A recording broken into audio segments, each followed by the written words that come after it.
मध्य प्रदेश के तीर्थयात्रियों के लिए Indian railway catering and tourism corporation limited IRCTC द्वारा भारत गौरव पर्यटक ट्रेन का संचालन किया जा रहा है, जो दिनांक 11 जुलाई 2026 को रीवा शहर से 5 ज्योतिर्लिंग के साथ द्वारकाधीश मंदिर और एलोरा यात्रा के लिए रवाना होगी। यह ट्रेन मध्य प्रदेश रीवा, सतना, मेहर, कटनी, जबलपुर, नरसिंहपुर, इटारसी, रानी कमलापति, शुजालपुर और उज्जैन स्टेशनों से होते हुए जाएगी। यहां से यात्री इस ट्रेन पर सवार हो सकेंगे।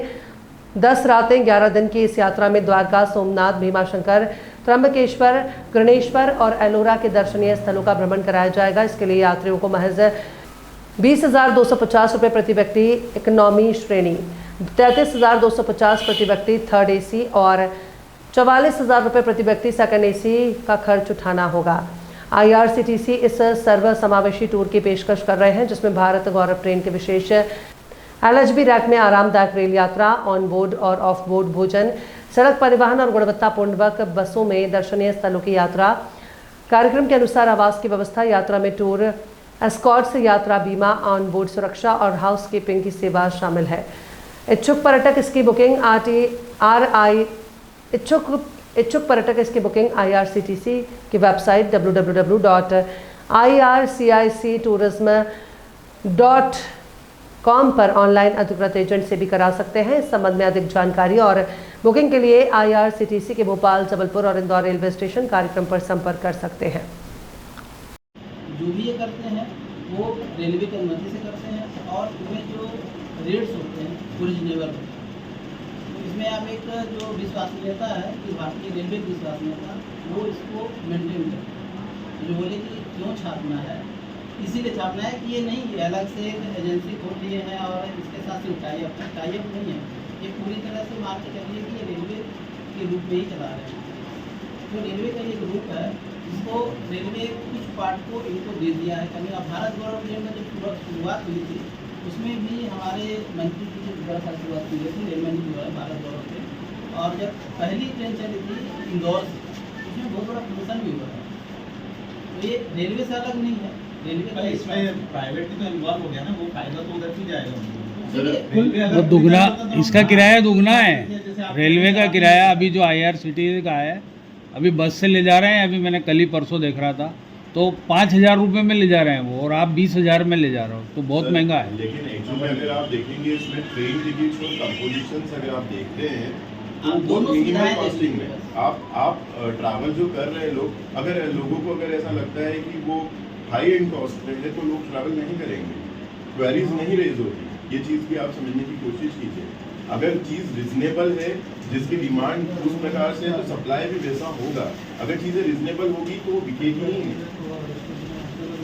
इसमें एक चीज़ मैं ऐड करना चाहूँगा कि हमारे जो रिपीट कस्टमर होने का मतलब ही ये है कि आदमी घर पहले भी टूर में वो सेटिस्फाई होकर आया है, cost wise, facility wise, safety wise, तो वो दोबारा ट्रैवल करेगा। ऐसे हमने बहुत कम लोग देखे हैं कि जो एक बार ट्रैवल करने के बाद फिर कभी नहीं आए, ऐसा कोई नहीं मिला हमको। लेकिन सब लोग बोलते हैं, हम उनको जब समझाने जाते हैं कि हम इसमें आपको कुछ मोटा मोटा बता देते हैं, तो उनको कहते हैं सर हम आप दक्षिण में होके आए हैं आपके साथ, हम आपके साथ द्वारका हुआ है, हमको सब पता है, आप तो ये बताइए टूर कब है और कितना पैसा है। ये मेरा अनुभव होता है। ये भारत गौरव टूरिस्ट ट्रेन के अंतर्गत ये यात्रा स्पेशल ट्रेन 12 तारीख को उज्जैन आएगी, जिसके अंतर्गत जो है हम दर्शन लाभ करा रहे हैं दर्शन के, जिसमें 5 ज्योतिर्लिंग और द्वारकाधीश मंदिर, बेट द्वारका और एलोरा केव्स है। जिसके अंतर्गत सर्वप्रथम जो है नागेश्वर मंदिर, द्वारकाधीश टेम्पल, बेट द्वारका, तत्पश्चात इसमें सोमनाथ यात्रा, सोमनाथ मंदिर का दर्शन रहेगा, और उसके बाद कृष्णेश्वर, भीमाशंकर और त्र्यंबकेश्वर, एलोरा केव्स दर्शन इसमें सम्मिलित रहेंगे। इसमें बोर्डिंग में क्या अलग अलग कुछ ऐसा निर्धारित किया हुआ है कि यहाँ से इतने लोगों की बोर्डिंग लेंगे या इस स्टेशन से इतने? स्पेसिफिक ऐसा नहीं है कि उज्जैन का आप कोटा की बात कर रहे हैं। हाँ जी, इसमें कोटा सिस्टम नहीं रहता है सर। बोर्डिंग आप कहीं से भी करें, इसमें किसी भी प्रकार का कोई कोटा अलॉटेड नहीं है। ऑल ओवर इंडिया से इसकी बुकिंग चल रही है, यात्री इसकी बुकिंग्स करा सकते हैं। एक रीवा जो इसके बोर्डिंग पॉइंट दिए हैं वहाँ पे, और डायरेक्टली भी वो जो है इसमें सीटें जो उपलब्धता है है, हमारे पास 7 स्लीपर के कोचेज हैं और एक थर्ड एसी के 3 कोचेज हैं और सेकंड एसी का 1 कोच है। यात्रियों के लिए इसमें क्या क्या सुविधा है? इसमें इंक्लूजन जो है सर, होटल की व्यवस्था, जहां आप गंतव्य पे पहुंचेंगे वहां पे रुकने के लिए व्यवस्था, वॉशिंग चेंज के लिए व्यवस्था, हर एक कोच में एक सिक्योरिटी गार्ड, कोच इंचार्ज जो कि आपको टाइमली जानकारी देंगे आप कहाँ पहुंच रहे हैं, किस प्रकार से पहुंच रहे हैं। साथ ही में इसमें हर एक कोच में सेंट्रलाइज अनाउंसमेंट सिस्टम भी रहते हैं। बसेस की सुविधा इसमें सम्मिलित की गई है। भोजन की व्यवस्था, वेजिटेरियन मील्स रहेंगे, ब्रेकफास्ट, लंच और डिनर के साथ। कितने यात्री सफ़र करेंगे? तकरीबन 700। क्या कुछ चार्जेस रहेंगे? सर स्लीपर में इसका जो हमने 3 सेक्शंस करे हैं, स्लीपर, थर्ड एसी और सेकंड एसी। स्लीपर का जो चार्जेस है तकरीबन 20,250 का।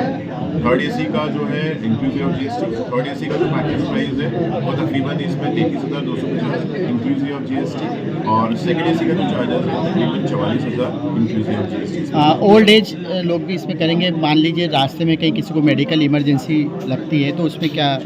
अगर इसमें सर अगर इस तरह से अगर कुछ, वैसे भगवान ना करे ऐसा कुछ हो किसी के साथ में, लेकिन अगर ऐसी इश्यूज आते हैं तो नेक्स्ट इमीडिएट स्टेशन पे डॉक्टर्स इमरजेंसी बेसिस पे आ जाते हैं। जो भी उनको सुविधा मुहैया कराती है वो हम इसमें उनको प्रोवाइड कराते हैं। शीघ्र दर्शन कई ज्योतिर्लिंगों में उपलब्ध हैं तो उसमें IRCTC क्या मदद करती है? IRCTC इसमें सर हमारा वो पोर्शन नहीं है, वो एक्सक्लूजन पार्ट में आता है। यात्री डायरेक्ट ऑनलाइन बुक कर सकते हैं, ऑन द स्पॉट भी शीघ्र दर्शन की व्यवस्था का लाभ है।